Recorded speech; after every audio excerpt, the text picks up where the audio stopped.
Now, why the mix-up on the HTC Motorola? Because God does that on purpose. Do you know what they use Motorola for? Taking great photos. Do you know what they use the Motorola for? Not the HTC. But do you think that HTC and Motorola trade some ideas? Do you know what they use the Motorola for? Now you know. It's called Smart. And it goes...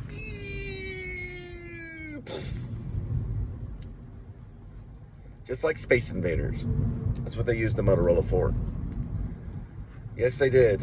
And they could track their little devices. And that's what a smart bomb does. It tracks a device. Now, they got them back recently. There was a fight. And they did it with pagers. I not even know people use pagers. They use them in some countries. They were able to send out hundreds of pagers that were defected and would explode and kill. And they killed many Jewish men and many, probably some rabbis too. And it was horrible. I don't know what company they were using for the pagers, but Motorola has admitted and is known to be behind the smart bomb. It's the only company that has admitted that. Did you know that? What is Apple behind? The artist. That is correct. They're the Stasi of the artist. That's why I'm talking in it. Hello? Because I would just be talking into a mirror. Hey, Cole, how you doing? How's it going? Because all 5 of you wouldn't be able to see me. Ha ha! That's what I do when I see Martin Scorsese. Martin, I love After Hours. I love After Hours.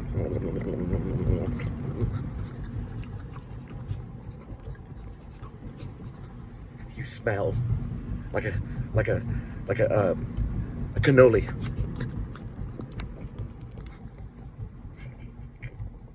I played a dog at the actor studio and a cat.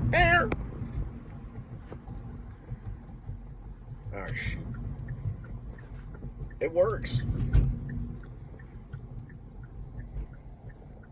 All right. I